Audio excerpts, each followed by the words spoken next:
Hello friends, कैसे हैं आप लोग। हाँ जी बेटे, आज CA inter second group advance accounts का पेपर हो गया और आज के वीडियो में मैं वही पेपर आपके साथ डिस्कस करने वाला हूँ। आज के वीडियो में सेकंड ग्रुप एडवांस अकाउंट्स का पेपर बेटे मैं डिस्कस करूँगा और मैं इस पेपर को देखने के बाद बहुत खुश हूँ। इसलिए खुश हूँ क्योंकि सारा पेपर कॉन्सेप्ट बेस्ड आया हुआ है।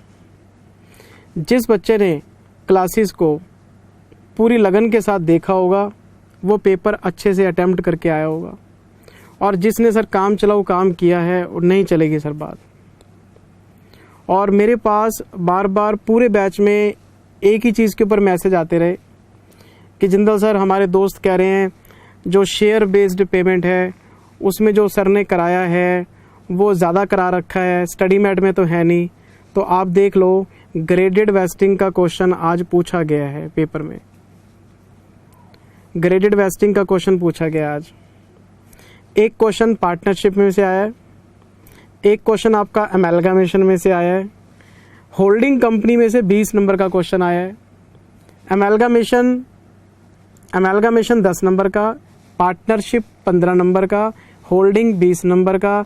पहला क्वेश्चन तो होता ही अकाउंटिंग स्टैंडर्ड का है, पहला क्वेश्चन तो होता ही एएस का है, कंपलसरी क्वेश्चन है। 20 नंबर का तो एएस ये हो गया, और आखिरी वाले क्वेश्चन में भी 2 क्वेश्चन एएस के हैं। तो आप ये मान के चलो बेटे कि 30 नंबर के एएस पूछे गए हैं आज। और अकाउंटिंग स्टैंडर्ड एक ऐसा हिस्सा है जिसको रटा नहीं जा सकता, जिसको सिर्फ समझा जा सकता है और अंडरस्टैंडिंग के हिसाब से आंसर किया जा सकता है। तो मैं आज आपके साथ सारा पेपर जो है वो डिस्कस करने वाला हूँ। आप मेरी बात केयरफुली सुनना, और जिन बच्चों ने सेकंड ग्रुप की हमारी क्लासेस ले रखी हैं वो मेरी कोई भी बात नहीं काट सकते कि सर आप ये बात गलत कह रहे हैं। वो उन्हें इस बात को मानना ही पड़ेगा कि जिंदल सर सही कह रहे हैं। मैं एक एक करके सारे क्वेश्चन गो थ्रू करूंगा, आप सुनते जाइएगा प्लीज। राइट, ये सर हमारा फर्स्ट क्वेश्चन का ए पार्ट है, ये फर्स्ट क्वेश्चन का ए पार्ट है, और ये आया अकाउंटिंग स्टैंडर्ड 7 में से 5 मार्क्स का क्वेश्चन है। अगर कोई स्टूडेंट देखना चाहे ये क्वेश्चन तो आप इसे हमारी बुक में क्वेश्चन नंबर 6 देख सकते हैं। अपनी जो क्लास बुक है जिसमें मैंने एएस वीएस के क्वेश्चन दिए हुए हैं उसमें क्वेश्चन नंबर 6 है सर। ये अकाउंटिंग स्टैंडर्ड्स, जिस बच्चे ने वीडियोस को केयरफुली देखा होगा और होमवर्क के क्वेश्चन सारे किए होंगे वो बच्चा कभी नहीं कहेगा कि सर मेरा पेपर खराब हुआ। लेकिन अगर आप काम चलाओ पढ़ाई कराओगे तो फिर आपको पता है उसका रिजल्ट क्या, वो तो फिर कोई भी पेपर हुआ। और मैं जब पहला वीडियो शूट करता हूँ एडवांस्ड अकाउंट्स में, मैं क्या कहता हूँ, इसका नाम है एडवांस्ड अकाउंट्स। ग्रुप 1 में क्या होती है, अकाउंटिंग। तो ग्रुप 1 के अंदर सारे चैप्टर बेसिक हैं आपके, लेकिन ग्रुप 2 में आपका holding, amalgamation, partnership, accounting standards, banking company, NBFC, सारे के सारे चैप्टर आपके बढ़िया चैप्टर्स हैं। तो ये हमारा अकाउंटिंग स्टैंडर्ड 7 का कंस्ट्रक्शन कॉन्ट्रैक्ट्स का क्वेश्चन है सर। क्वेश्चन नंबर 6 है हमारी बुक में, आप चेक कर सकते हैं। ठीक, ऐसा नहीं है कि हमने क्वेश्चन किया नहीं हुआ। ये सर दूसरा क्वेश्चन आया, और ये क्वेश्चन आया जी अकाउंटिंग स्टैंडर्ड 24 में से डिसकंटिन्यूइंग ऑपरेशन का क्वेश्चन था, और ये क्वेश्चन नंबर 3 के ऊपर बेस्ड है। शायद आपको याद हो हमारी बुक में जो क्वेश्चन नंबर 3 है उसमें जीएसएम फोन और सीडीएमए फोन वाला क्वेश्चन है। उसमें एक फ़ोन की मैन्युफैक्चरिंग कम करके दूसरे की प्रोडक्शन बढ़ाना चाहते हैं, मतलब, और हमसे पूछते हैं कि एक प्रोडक्ट की मैन्युफैक्चरिंग हम कम करना चाहते हैं क्योंकि इसकी डिमांड कम है और जो इसकी कैपेसिटी है वो दूसरे फ़ोन की मैन्युफैक्चरिंग में लगा देंगे। तो बताओ ये डिसकंटिन्यूइंग ऑपरेशन है। तो हम क्या डिस्कस करते हैं कि नहीं, डिसकंटिन्यूइंग ऑपरेशन की कुछ कंडीशन थी, या तो बिजनेस सेगमेंट होना चाहिए या ज्योग्राफिकल सेगमेंट होना चाहिए। दूसरी कंडीशन आप इसको या तो सिंगल ट्रांजैक्शन में बेचेंगे, या आप इसको पीस मिल में बेचेंगे, या फिर आप इसको परमानेंटली लॉकआउट कर देंगे। मेरी बात समझ रहे? हमने कितनी सारी कंडीशन पढ़ी थी। तो इसमें 2 पैसेंजर व्हीकल है, एक पैसेंजर व्हीकल है, 2 गाड़ियां बना रहे हैं, कमर्शियल और एक अपना पैसेंजर। तो वो ये कह रहे हैं जी पैसेंजर व्हीकल की प्रोडक्शन कम करके और उस वहाँ से जो सरप्लस कैपेसिटी निकलेगी एम्प्लॉयज़ की या प्रोडक्शन की वो दूसरे में लगा देंगे। बताओ जी ये ग्रेजुअल फेज आउट जो है डिसकंटिन्यू है? नहीं है। अच्छा, फिर हमें दूसरे पार्ट में पूछते हैं, कहते कुछ एसेट्स बेच देंगे और कुछ दूसरे डिवीजन में ट्रांसफर कर देंगे, क्या ये डिसकंटिन्यू? नहीं है, क्योंकि जो सेगमेंट बंद होता है उस सेगमेंट के सारे एसेट्स और सारे लायबिलिटीज आपको क्या करने पड़ते हैं? हटाने पड़ते हैं। सारे एसेट्स बेचो, लायबिलिटीज पे ऑफ हो, उन एसेट्स का इस्तेमाल नहीं कर सकते आप। हमने मैगजीन और न्यूज़पेपर वाला क्वेश्चन भी किया था कि जी न्यूज़पेपर छापना बंद करेंगे और मैगजीन छापना शुरू करेंगे, हमने किए हुए क्वेश्चन ये। तो ये क्वेश्चन हमारा नॉलेज बेस्ड क्वेश्चन था, आपको ये बताना था डिसकंटिन्यू है कि नहीं है। 3 पार्ट थे इसके। और तीसरे में क्या पूछा था? Would your answer to the above different if company resolves to sell the assets? Yes.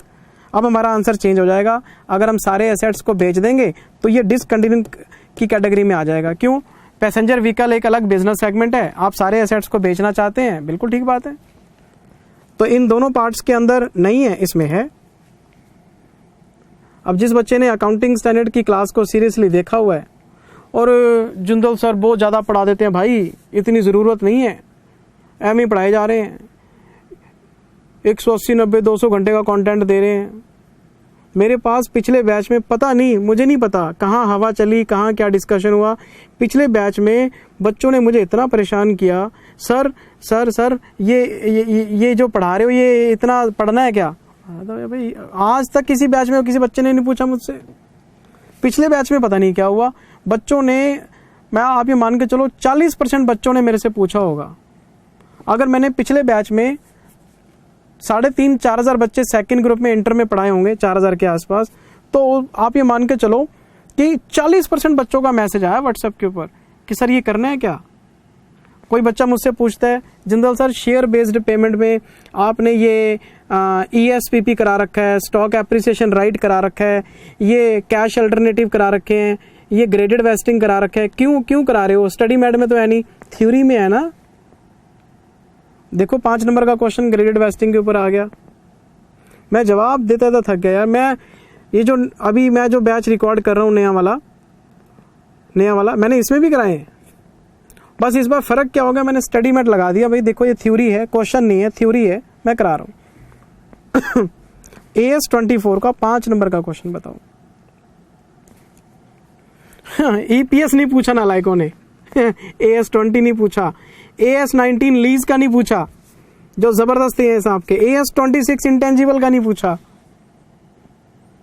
देखो तो एग्जामिनर की बदमाशी, मेन अकाउंटिंग स्टैंडर्ड तो पूछे ही नहीं।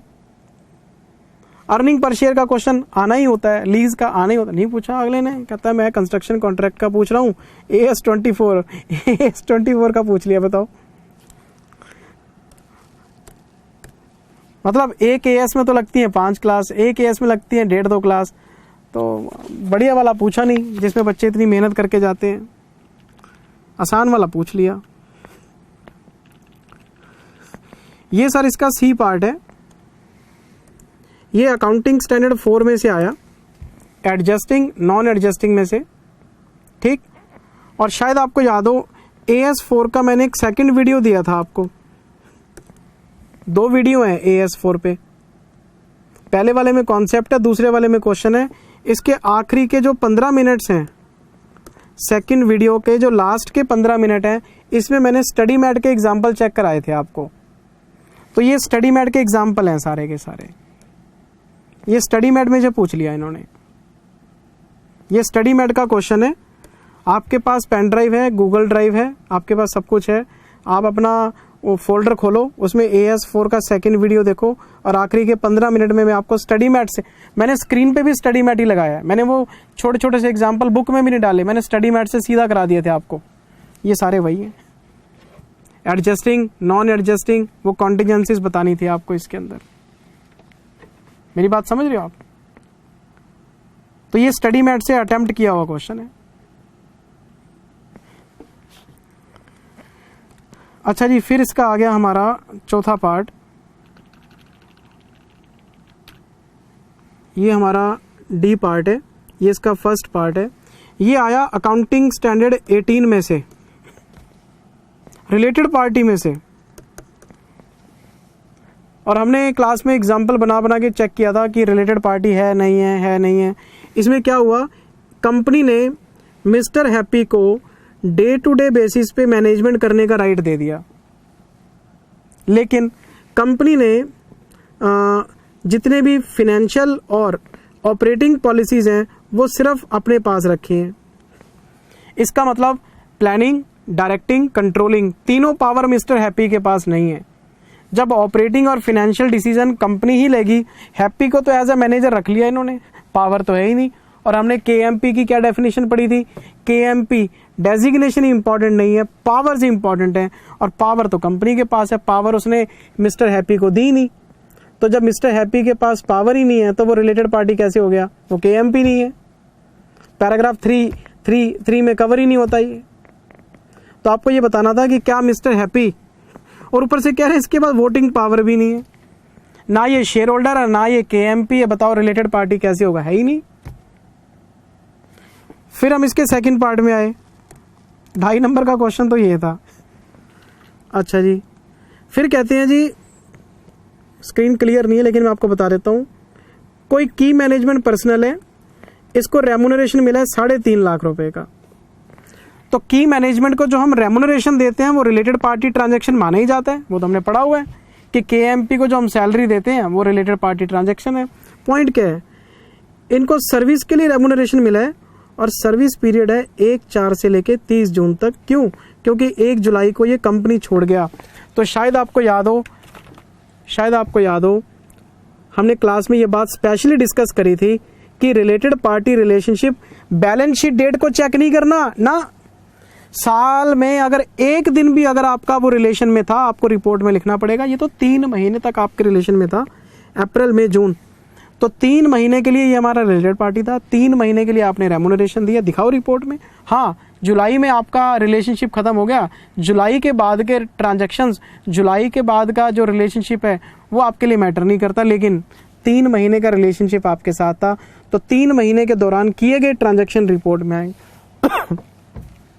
सर मैं कोई नई बात नहीं बोल रहा, ये सारी बातें क्लास में डिस्कस हुई हुई हैं सर। जिस लेवल के आपको एएस पढ़ाए हैं और जिस बच्चे ने मन लगा के पढ़े हैं, मैं नहीं मानता इस बात को। मेरी बात समझ रहे हैं आप? यार ऐसा पेपर ही तो टीचर को जस्टिफाई करता है, ऐसा पेपर ही तो जस्टिफाई करता है। बच्चे ने मेरी जान खा ली बैंकिंग कंपनी में, सर सीआरआर का रेट 4% है 3% है, सर एसएलआर कितने परसेंट है, सर स्टैट रिजर्व में कितना। भाई साहब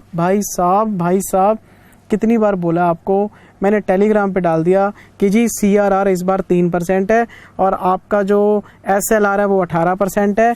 ये नवंबर 20 की आरटीपी में छपे थे और मई 21 के लिए जो आरटीपी आई थी उसमें कोई चेंज नहीं हुआ, तो नवंबर 20 में जो छपा था वही आपके पेपर के लिए एप्लीकेबल था। स्टैट रिजर्व में 25% ट्रांसफर करना है, सर दूसरे टीचर कह रहे हैं 20% करना है, आप 25 कह रहे हो, मैं क्या करूं?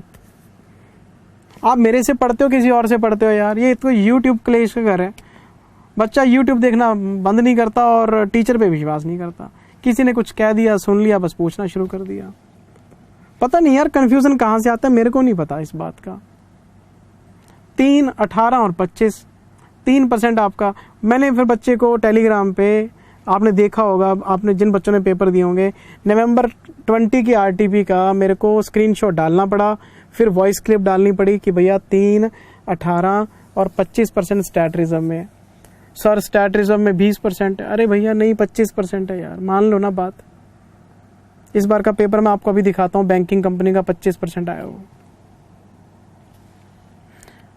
एमी टाइम वेस्ट करते रहते हैं हम। ये पहला क्वेश्चन 20 नंबर का अकाउंटिंग स्टैंडर्ड में से एक AS 7 का क्वेश्चन आया, एक AS 24 का क्वेश्चन आया, एक AS 18 का क्वेश्चन आया और एक AS 4 का क्वेश्चन आया। मुझे लगता है पर्सनल लेवल पे कि बच्चे ने अकाउंटिंग स्टैंडर्ड 4 वाला जो क्वेश्चन है उसमें एक आधे पॉइंट में गलती की होगी। बाकी कंस्ट्रक्शन वाला और डिसकंटिन्यूइंग ऑपरेशन वाला, रिलेटेड पार्टी वाला, ये तो तीनों क्वेश्चन टनाटन गए होंगे। और AS4 में मैं इसलिए कहता हूँ क्योंकि वो स्टडी मैट के क्वेश्चन थे, शायद वो रिवीजन में बच्चे ने ना देखे हों, तो उसमें एक आधे पॉइंट में प्रॉब्लम आ सकती है। अदरवाइज इस 20 नंबर के क्वेश्चन में सर मेरे को नहीं लगता कोई प्रॉब्लम आई होगी, अगर आपने AS पढ़े हुए हैं तो ढंग से। फिर सर हम आगे दूसरे क्वेश्चन में। ये हमारे क्वेश्चन का सेकंड पार्ट है सर। 15 नंबर का क्वेश्चन, 15 नंबर का क्वेश्चन सर 2A 15 नंबर का क्वेश्चन बायबैक में से आया और आपको कंडीशन टेस्ट करके बतानी थी बायबैक की, क्योंकि क्वेश्चन ने पूछा आपसे कि मैक्सिमम परमिसिबल बताओ कितना बायबैक है। और सिर्फ दो केस है इसमें, एक में लोन है 25 लाख का और एक में है 1 करोड़ 20 लाख का। डेट इक्विटी रेशियो में फर्क पड़ेगा, ये हमने क्लास में किया हुआ है। यहाँ 2 केस है, हमने 3 केस किए हुए हैं क्लास में। कौन सा क्वेश्चन था मैं देखता हूँ, मैं लिख के तो लाया था। हाँ जी, ये हमारी बुक में अगर आप ढूंढना चाहो क्वेश्चन नंबर 13 है सर, 13वां क्वेश्चन है ये। 15 नंबर का क्वेश्चन बायबैक का बताओ और क्या चाहिए। और क्लास में पिछले बैच में, चलो इस बैच में तो मैंने चैप्टर की सीक्वेंस भी चेंज कर दी, रिकॉर्डिंग भी थोड़ी सी चेंज की है, अपडेशन भी हुए हैं। शेयर बेस्ड पेमेंट चलो हमारा इस रिकॉर्डिंग में पहला चैप्टर जा रहा है, लेकिन पिछले बैच की जो रिकॉर्डिंग थी उसमें तो बायबैक ही पहला चैप्टर था। कमाल है जी। अच्छा मैं आगे चलता हूं, फिर मैं आगे चला जी, मैं इसके दूसरे पार्ट में आ गया। 5 नंबर का क्वेश्चन है ये रहा जी, 5 नंबर का, और ये है डिफरेंशियल राइट्स पे। ये है डिफरेंशियल राइट्स पे। ये चैप्टर मैं आपकी पेन ड्राइव में डालना भूल गया था, मिस हो गया था ये, क्योंकि एक ही क्वेश्चन था, थ्योरी थी, तो ये रिकॉर्डिंग में नहीं आया। और ये मैंने कब कराया, ये मैंने आपको कराया था नवंबर 19 की RTP में, फिर मैंने आपको कराया था नवंबर 20 की RTP में, और ये क्वेश्चन नंबर 5A था। दोनों RTP में क्वेश्चन सेम था ये। तो ये जो डिफरेंशियल राइट्स है ये पेन ड्राइव में मेन चैप्टर्स में डालना रह गया था, तो मैंने RTP में कवर करके दिया था आपको। RTP के वीडियोस आपके पास हैं, नवंबर 20 की RTP खोलो आप, क्वेश्चन नंबर 5A है, RTP के सारे वीडियोस आपको दिए हुए हैं। नवंबर 19 की भी RTP, और मैंने एक चैनल बना रखा था उस पर कॉमन डाउट्स के लिए, तो उसमें भी मैंने वीडियो पोस्ट किया था, ओपन वीडियो डिफरेंशियल राइट्स का। चलें आगे। मैंने उसमें, मैं आपको बताता हूँ क्या क्या डाला था। इंटरनल रिकंस्ट्रक्शन का डाउट सेशन डाला हुआ है, अमेलगामेशन का डाउट सेशन डाला हुआ है, होल्डिंग कंपनी के स्टडी मैट के 2 क्वेश्चन बुक में कवर करने रह गए थे, वो स्पेशली रिकॉर्ड करके ओपन फाइल डाली हुई है। एक डिफरेंशियल जो राइट्स है इसका एक्सप्लेनेशन मैंने उसका वीडियो आज भी पढ़े, आप देख लो।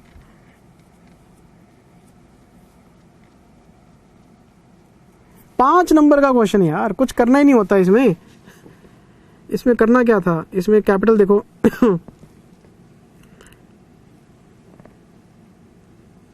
हाँ जी, इक्विटी शेयर कैपिटल कितनी है 100 और प्रेफरेंस शेयर कैपिटल 50, रेशियो बनती है इसमें 2:1। तो 2/3 जो राइट है वो इक्विटी वालों के पास है, 1/3 जो राइट है वो प्रेफरेंस वालों के पास है। ये राजी 2/3 का 30, 30/100, 30/100, 30/100, 10/100 वोटिंग पावर आ जाएगी। इसका कितना करना है 40/100, 20/100, 30/100, बस हो गया, वोटिंग पावर निकल के आ गई। क्वेश्चन नंबर 1 अकाउंटिंग स्टैंडर्ड का था, क्वेश्चन नंबर 2 बायबैक और डिफरेंशियल राइट का पूछ लिया। मैं आ गया जी क्वेश्चन नंबर 3A में, क्वेश्चन नंबर 3A में, और 15 नंबर का क्वेश्चन पार्टनरशिप में से आया है सर। कौन सा पार्टनरशिप का हिस्सा पूछा, क्या डिसोल्यूशन आया, नहीं, सेल टू कंपनी आया नहीं, कन्वर्जन इनटू कंपनी आया नहीं, पीसमिल डिस्ट्रीब्यूशन आया नहीं, अमेलगामेशन ऑफ फर्म आया। और अमेलगामेशन ऑफ फर्म वही मैंने आपकी बुक में क्वेश्चन नंबर 41 से लेके क्वेश्चन नंबर 45 तक दिए हुए हैं। और मैंने क्या बोला था क्लास में, बोला था ना, एक ही क्वेश्चन है इनके पास, बार बार पेपर में वही आता रहता है और वही क्वेश्चन फिर रिपीट हो गया अमेलगामेशन ऑफ फर्म्स का। आप आरटीपी खोलोगे तब भी यही क्वेश्चन है, पास्ट एग्जामिनेशन खोलोगे तब भी यही क्वेश्चन है, स्टडी मेट खोलोगे तब भी यही क्वेश्चन है, अमेलगामेशन ऑफ फर्म पे यही क्वेश्चन है सर। और अगर आप देखें तो क्वेश्चन नंबर 41 से लेके 45 तक 5 क्वेश्चन लगातार यही है। आपका तो चेहरा खिल जाना चाहिए, अच्छा इतना आसान क्वेश्चन आ गया पेपर में पार्टनरशिप का। कोई 20 मिल 20 मिल का आता तो टाइम लग जाता आपको। अच्छा जी, इसका जो बी पार्ट है, ये रहा जी एनबीएफसी।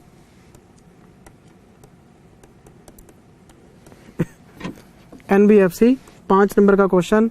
और शायद आपको याद हो, जब हायर परचेज इंस्टॉलमेंट की बात आती है, जब हायर परचेज इंस्टॉलमेंट्स की बात आती है तो 2 तरह के प्रोविज़न बनते हैं, एक बेसिक एक एडिशनल। इसमें आपको एडिशनल प्रोविज़न बनाना था। ये देखो बच्चे ने लिखा भी हुआ है 10, 40, 70, 100 सही है, इसमें 0। 12 महीने तक तो बनता नहीं, 10, 40, 70, 100 5 नंबर बच्चे के बिल्कुल पक्के। और ये हमारी बुक का कौन सा क्वेश्चन था जी? ये क्वेश्चन नंबर 1। मेरे को कोई शौक नहीं है बेटे कि मेरी बुक का ये, मेरी बुक का वो, मेरी बुक का ये। पेपर तो सारा स्टडी मटेरियल का ही है। ये तो हम जितने टीचर हैं ना अपना नाम चमकाते रहते हैं, हमारी तो दुकानदारी है। चाहे यूट्यूब पे देख लो, चाहे मेरी तो मजबूरी है, मैं तो एथिक्स के खिलाफ काम कर रहा हूँ। मुझे ये बोलना चाहिए कि इंस्टीट्यूट के मटेरियल में से आया, क्योंकि हम लोग स्टडी मटेरियल, आरटीपी, एमटीपी और पास्ट एग्जामिनेशन यही करते हैं। तो प्रैक्टिकल बात यह है, जिस बच्चे ने सेल्फ स्टडी भी की होगी उसको भी पता है कि इंस्टीट्यूट के क्वेश्चन है सारे ये। वो तो हम अपना नाम चमकाने के लिए बोलते रहते हैं, हमारी बुक में ये। क्या करूं, आज का टाइम ही ऐसा, मेरे को बोलना पड़ रहा है। बाकी सब कह रहे हैं, मैं नहीं कहूंगा, बच्चे को लगेगा शायद मेरा पढ़ाया हुआ पेपर ही नहीं आया। जो काम जिंदगी में हमने कभी नहीं किए वो करने पड़ रहे हैं हमें। एथिक्स के बिल्कुल खिलाफ है ये बात। अगर मैं पेपर का रिव्यू नहीं डालता तो बच्चों को लगता है शायद जिंदल सर का पेपर नहीं आया होगा, तभी नहीं बोले। वो नेगेटिव जाती है, ना बोलना भी नेगेटिव जाता है आजकल। मेरे पास मतलब देखो 20-22 साल का एक्सपीरियंस है। बच्चा रैंक लेके आता था मेरे पास आईटीओ पे, तो मैं शाबाशी देके भेज देता था। कभी सोचा ही नहीं कि इसकी फोटो खींच के कभी कहीं यूज कर ले हम। पता ही होता था कि हाँ यार बच्चे ने मेहनत की है, ठीक है, बच्चा डिजर्व करता है। बच्चे के पेरेंट्स आते थे, बड़ी खुशी होती थी। आजकल वो सारा कमर्शलाइज हो गया है, फोटो खींचना, यहाँ लगाना, वहाँ लगाना। सर क्या करें बताओ, सब कर रहे हैं। गलत, एथिकली तो बिल्कुल गलत है। क्रेडिट जाना चाहिए बच्चे के पेरेंट्स को सबसे पहले, जो इतनी फीसिस पे करते हैं, दिन रात बच्चे के साथ लगे रहते हैं, बच्चे को सपोर्ट करते हैं, खाना पीना पढ़ना, सारा क्रेडिट बच्चे का जो है पेरेंट्स को जाता है। दूसरा क्रेडिट जाता है बच्चे को खुद, जिसने स्टडी टेबल पे टाइम लगाया, मेहनत की। हम तो सर किसी खाने में नहीं है, मैं आपको बताऊं, हमें तो क्रेडिट मिलना ही नहीं चाहिए। क्यों? हमने तो इतने सारे बच्चों को पढ़ाया, क्या सारे रैंक होल्डर बन गए? ये तो बच्चे की काबिलियत है। हमारी टीचिंग में दम होता तो मैं 4000 रैंक होल्डर पैदा कर देता। नहीं, हर बच्चे की अपनी काबिलियत है, हर बच्चे का पढ़ने का स्टाइल है, और ये सारा क्रेडिट स्टूडेंट को जाता है सर। ये जो मैं वीडियो शूट कर रहा हूँ, हाँ जी ये क्वेश्चन नंबर 1 है, ये बताना पड़ता है बेटे, मजबूरी है मेरी, मेरे को अच्छा नहीं लग रहा। अच्छा जी, फिर अगर हम आगे बढ़े तो मैं आ गया जी क्वेश्चन नंबर 4A में। क्वेश्चन नंबर 4A ये आया होल्डिंग में से, और होल्डिंग में से क्वेश्चन जो पूछा इन्होंने 15 नंबर का, ये आया कंसोलिडेटेड प्रॉफिट एंड लॉस में से। हमने एक क्वेश्चन किया था लास्ट वीडियो में कंसोलिडेटेड P&L का।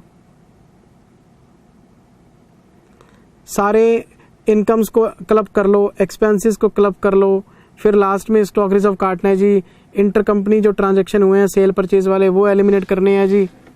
बस इसमें और क्लास वाले क्वेश्चन में एक ही फ़र्क है, मैंने जो क्लास में क्वेश्चन कराया था उसमें प्रपोज डिविडेंड था, इसमें प्रेफरेंस डिविडेंड है, इसमें प्रेफरेंस डिविडेंड है। ये रहा जी, इक्विटी डिविडेंड का तो लफड़ा खत्म हो गया, है ही नहीं जब, ये प्रेफरेंस डिविडेंड है।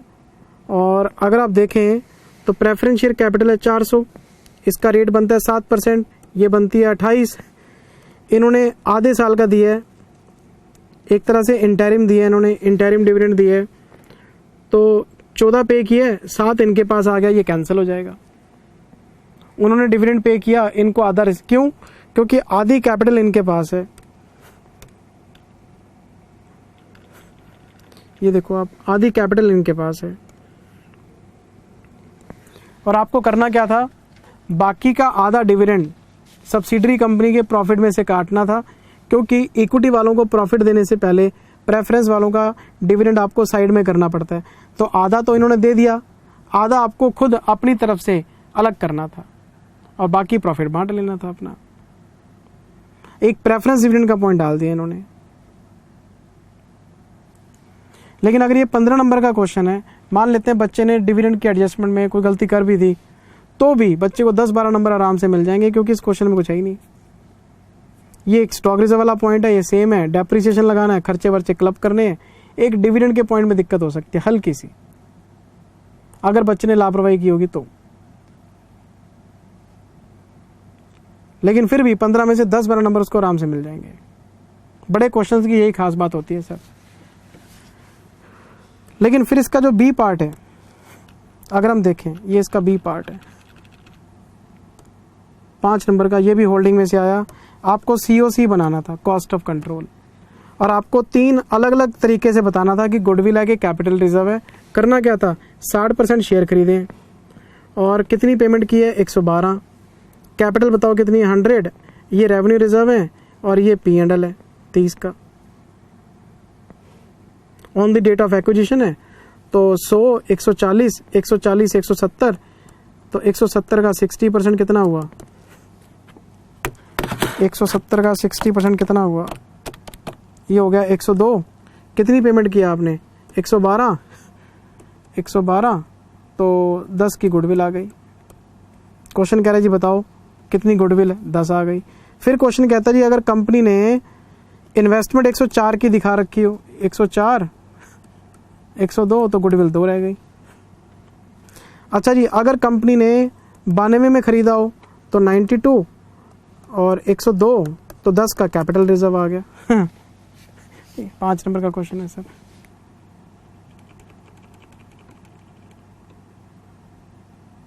और अगर किसी बच्चे को कंसोलिडेटेड P&L में जरा से भी दिक्कत होगी, उसने इस क्वेश्चन को छोड़ दिया होगा होल्डिंग वाले को और छठा क्वेश्चन उठा लिया होगा। ये तो ऑप्शन में भी निकल सकता था, पर किया हुआ है सर, कर सकते थे, आपको दिक्कत नहीं है उसमें भी।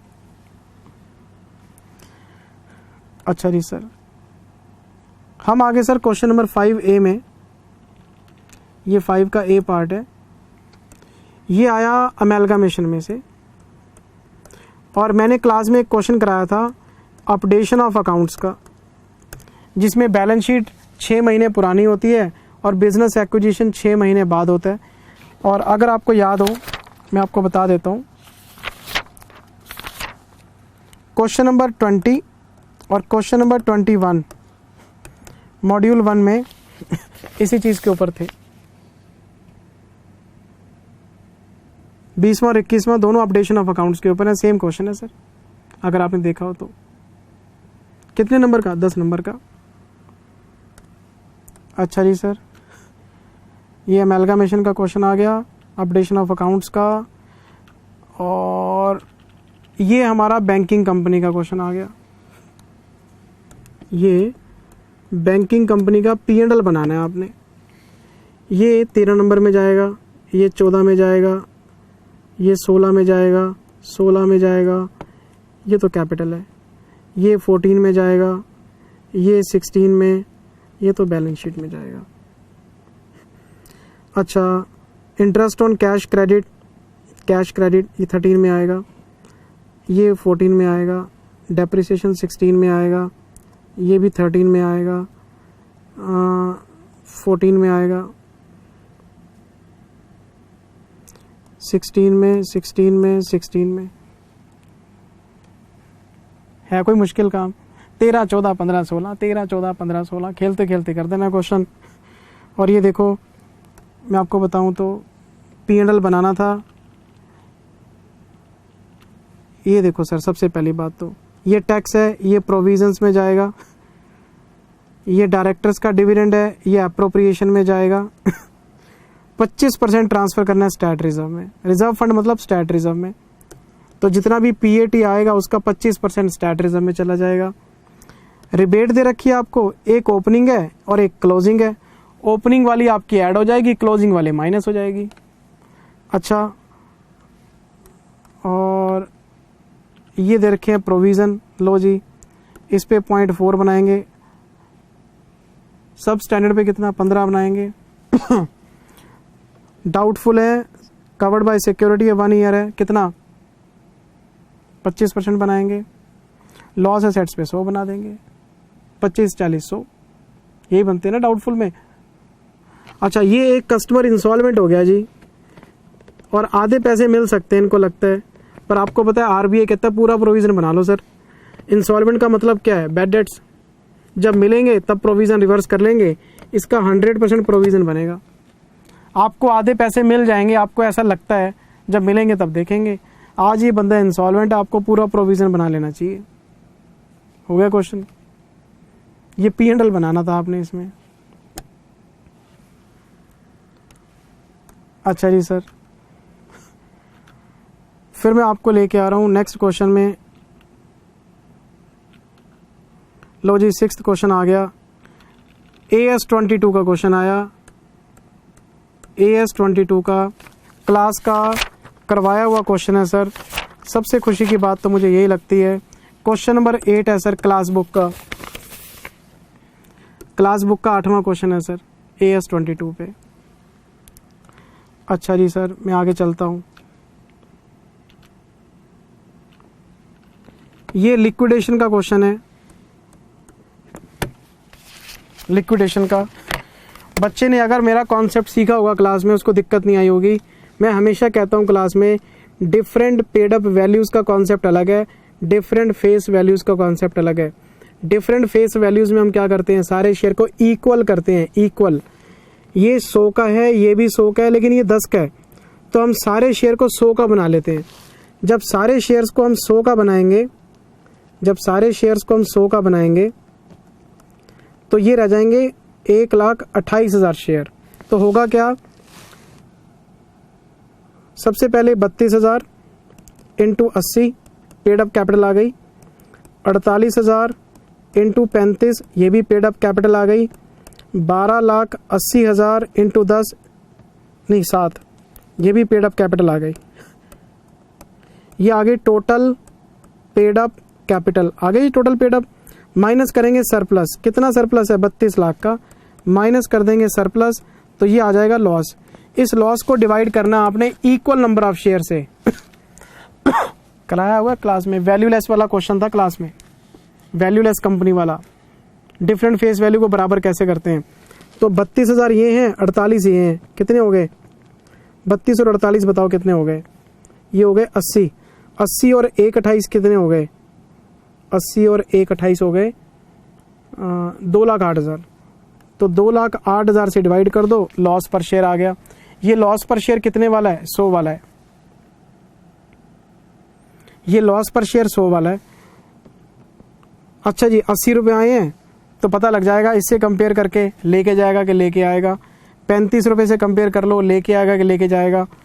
तो अगर 100 रुपये के हिस्से में इतना लॉस है तो 10 रुपये के हिस्से में कितना लॉस, मैं आपको करके दिखाऊं। ये देखो 32,000 इंटू 80 तो ये बनता है 25,60,000। 48,000 इंटू 35 ये बनता है 16,80,000। 12,80,000 इंटू 7 ये बनता है 89,60,000। एक बार फिर चेक कर लूँ, 32,000 इंटू 80 1, 48,000 इंटू 35 2, और 12,80,000 इंटू 7, ये बनता है 1860। 25,60,000, 16,80,000, 8960, 1,32,00,000 बनते हैं ये। ठीक है, सरप्लस बताओ कितना है? 32 का। लॉस कितना आ गया? 1 करोड़ का।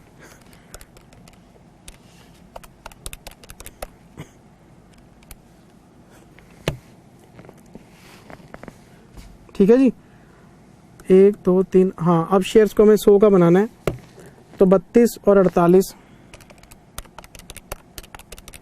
और प्लस करेंगे 1,28, तो 2,08,000 शेयर से डिवाइड करके लॉस पर शेयर का कंपैरिजन करा दो आप उसमें।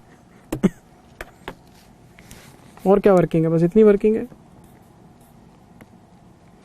मान लो मैंने इसको डिवाइड किया 1,32,00,000 में से, मैंने 32 को माइनस कर दिया, 1 करोड़ डिवाइड किया मैंने 2,08,000 से, 12,80,000 ही है ना?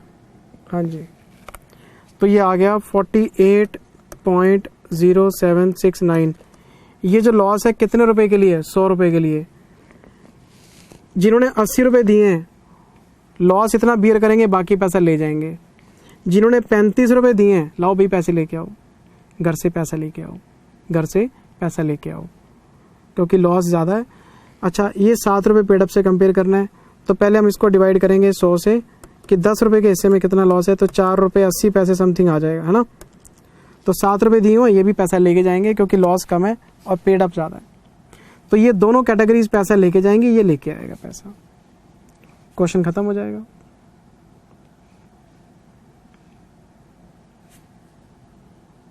कुछ है ही नहीं, ये क्वेश्चन बनाना था। कितने नंबर का?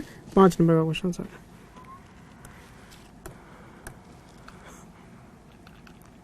अच्छा, ये AS29 का क्वेश्चन था, प्रोविजन बनाना है। क्वेश्चन ने ये बोला था कि ये टाइम फ्रेम है रिटर्न का, और ये परसेंटेज ऑफ प्रोविजन है, और ये क्यूमुलेटिव है। 1 महीने में अगर सेल हुई है तो 6% प्रोविजन बनेगा, 1 से लेके 2 महीने वाले पे 7% बनेगा, क्यूमुलेटिव है ये। और 2 से 3 महीने वाले में 8% बनेगा। ये आपको सेल दे रखी है 36, 48 और 60 मंथ वाइज सेल है आपके पास। बना दो प्रोविजन। सेल लेनी है और परसेंटेज से मल्टीप्लाई कर देना आपको। 400 रुपए की सेल हुई आपकी, 80 लाख का प्रॉफिट हमें नजर आ रहा है, इसमें से प्रोविजन माइनस कर देंगे, आपका नेट प्रॉफिट आ जाएगा।